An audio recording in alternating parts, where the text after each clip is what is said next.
When we do stories on wildlife, it's often about a beloved critter that's threatened in some way or an invasive species that's multiplying and taking over ecosystems. Not this next story, though. If you've been outside in North America lately, then it's likely that you run into Bronta canadensis, the Canada goose.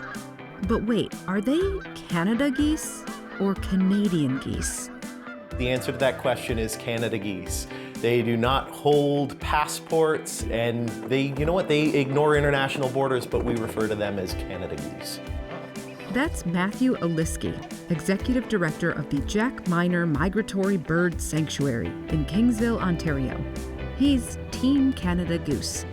And what about Jack Miner? You can probably guess how he felt. Jack Miner loved the Canada goose for its unconditional devotion to its family and to its mate. And so, it's really neat during nesting season to see that species sacrifice so much for its young and for its loved ones and for its flock.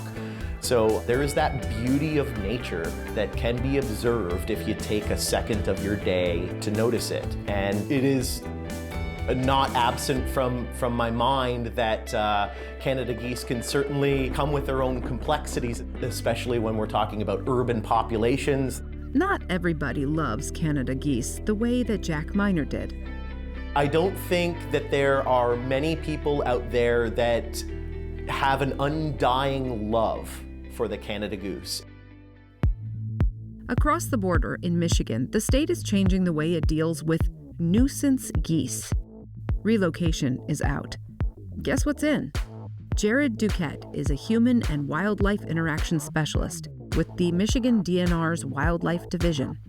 Not only do you have lots of geese, but you have that additive feces kind of mess, right? It's gross. Barbara Avers is a Michigan DNR waterfowl and wetland specialist. Most of our urban areas in the state, I'd say that they're experiencing some sort of Canada goose conflicts. Some of the challenges we see with managing Canada geese, probably the biggest one is just how many are out there. There are about 281,000 geese in Michigan today. That's far more than the target population of 225,000. And the U.S. Geological Survey says Canada geese are probably more abundant now than at any time in history. And when you have these larger goose populations locally in relation to the same place where you have larger human populations, that's where the conflicts occur. The problem is that humans and geese tend to like the same kinds of places, like lawns and waterfront parks and golf courses. People and geese get together in those places and they don't always get along. A lot of people come with, really poor experiences of engaging with the Canada goose.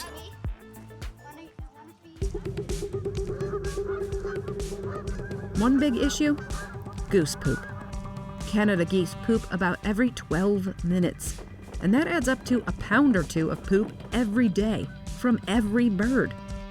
Those droppings can contain E. coli bacteria, which can make people sick or wash into the water and lead to beach closures. And anyone who's ever been menaced by an angry goose in a parking lot knows that they can be downright aggressive. Maybe you've seen the videos on social media or even on the news. A goose on the attack. The goose caught on camera and catching a student off guard. Look closely as the student tries defending himself, only to get accosted a second time. You kind of see this exclusion kind of behavior going on, and not only amongst themselves, but with people. And that's where we get those conflicts sometimes. The aggression sometimes during that breeding season, that can be one of the conflicts that people have, is just if a goose nests near a building, let's say, right, near a business or something, and people are trying to get in and out, or an apartment building, those geese can be pretty aggressive and kind of attack people. Of course, we also have farmers. Geese can come in, especially when the crops are just emerging, and geese can be eating those. Of course, airport safety is another big one. A commercial aircraft, a U.S. Airways flight from New York to Charlotte, lands in the Hudson River in New York City. And amazingly, all the passengers got out alive. Tonight, you might remember Flight 1549. it made an emergency landing in the Hudson River in 2009. Well, according to the National Transportation Safety Board's accident report, that happened after both of the plane's engines ingested at least 2 Canada geese weighing about 8 pounds each. The report also says, quote, Canada geese are particularly hazardous to aviation because of their large size, flocking behavior, attraction to grazing sites at airports, and the year-round presence of their resident populations. But in a way, we have only ourselves to blame. Over the years, we've made North America into a pretty appealing place for geese. Maybe we would have a bit more patience for them. If we understood that the reason that they're flocking to cities and hanging out beside us while we're trying to, enjoy a moment with our family, picnicking in the grass, if we understood that they're there because geese love fresh cut grass, it's like candy to them. The spaces we've created, lawns, parks, golf courses, airports, they're basically goose paradise. So now what do we do? Like a lot of things, I'm a big believer in preventative medicine. And I think that's the same thing in wildlife conservation a lot is we do have some tools out there where we try to prevent these things like feces from kind of adding up in areas that people want to be. I've been working with a few very urban municipalities here in Michigan. One municipality, they have a park that gets about 60,000 visitors a year, so pretty intensive, but they have lots of geese there. And they're like, what can we do at this little site? And so we're actually partnering right now to test like an autonomic laser that works. We program it to work on various locations and it just runs itself off of solar power. And geese hate lasers. So it's kind of cool, innovative way to do this. And we're seeing pretty good success at that little site. If there are no lasers handy, specially trained dogs can also drive geese away from a specific area. But these days, there's a good reason to avoid moving geese around. Keep in mind that everyone is still dealing with and managing the avian flu epidemic. Avian flu, or bird flu, is a virus that usually spreads among birds.